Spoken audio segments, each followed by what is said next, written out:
بسم اللہ الرحمن الرحیم. ہمارے معاشرے میں بوڑھوں اور جوان لوگوں کے درمیان ایک کمیونیکیشن گیپ پیدا ہو رہا ہے. پہلے یہ ہوتا تھا گھروں میں شام تک محفلیں جمتی تھی، بوڑھے بیٹھے ہوتے تھے، نوجوان ان کے پاس بیٹھتے، گھر کے بچے بیٹھتے، بوڑھوں کے ساتھ محفل جمتی تھی، ان کے تجربات سنے جاتے تھے، ان کی نصیحتیں سنتے تھے.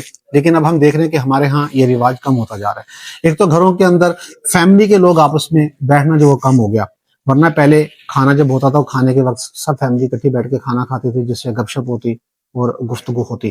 لیکن اب یہ رواج کم ہوتا جا رہا ہے.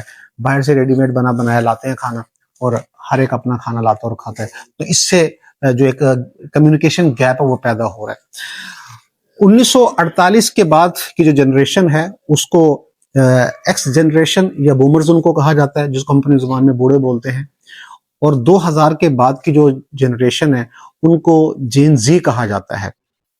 اب بومرز اور جین زی ان کے درمیان ایک بڑا گیپ اور خلا پیدا ہو گیا، کیونکہ 2000 کے بعد کی جو پیدائش ہے یہ وہ بچے ہیں، یہ وہ جو نوجوان ہیں جو اب جوان ہو چکے ہیں، اور انہوں نے سب سے زیادہ چینج اپنی زندگی کے اندر دیکھی ہے. جتنی بھی یہ تیزی سے دنیا چینج ہوئی ہے، انوینشنز ہوئی ہے، خاص طور پر جو جدید ٹیکنالوجی آئی ہے وہ انہوں نے دیکھی ہے. اور جو بوڑھے ہیں ظاہرہ ان کا طرز زندگی وہی قدیم، اور اس وقت اتنی یہ انوینشن اور اتنی یہ چیزیں نہیں تھی، تو ان کی سوچ وہ اس انداز کی ہے، قدامت پرست اور پرانی طرز کی. اور جو نوجوان ہے وہ جدید سوچ کا حامل ہے. تو یہ گیپ پیدا ہو گیا. زرین نظامی نے ایک آرٹیکل لکھا نوجوان نے، اٹس اوور کے نام سے، وہ بڑا پاپولر ہوا، سوشل میڈیا پہ بڑا شیئر کیا گیا، انگلش میں تھا اور اس کا اردو میں ترجمہ کیا گیا.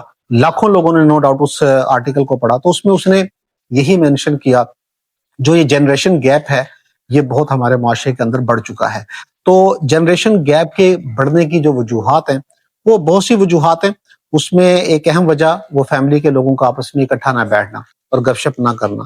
ورنہ پہلے گھنٹہ 2 گھنٹہ ضرور تمام افراد بیٹھتے تھے اور گپ شپ کرتے تھے. ہمیں بھی یاد ہے کہ جب ہم چھوٹے ہوتے تھے تو فیملی کے لوگ کسی ایک جگہ پہ بیٹھتے، اس میں دادا بھی آ جاتا، نانا بھی آ جاتا، اسی طرح اور ریلیٹیوز وہ بھی بعض اوقات آ جاتے، اور گھنٹے 2 گھنٹے کی جو نشست ہوتی تھی، گپ شپ ہوتی تھی، بچے اپنے بزرگوں کی بڑوں کی باتیں توجہ سے سنا کرتے تھے.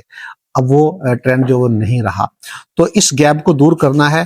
اس کے لیے ضروری ہے کہ بوڑھوں کے پاس بیٹھا جائے، ان سے گفتگو کی جائے، ان کی باتیں سنی جائیں.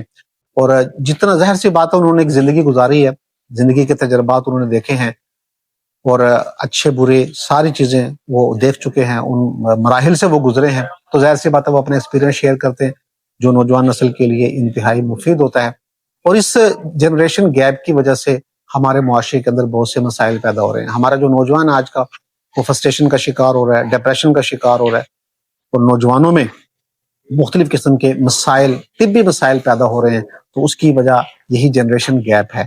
تو اس جنریشن گیپ کو دور کرنے کی ضرورت ہے تاکہ ہمارا معاشرہ خوبصورت بنے، اور ہمارا ماحول اچھا ہو، ہمارے گھروں کا ماحول اچھا ہو، اور ہمارے جو نوجوان ہیں وہ ایک اچھی زندگی جو وہ گزاریں، دنیا میں بھی کامیاب ہوں اور آخرت میں بھی کامیاب ہوں.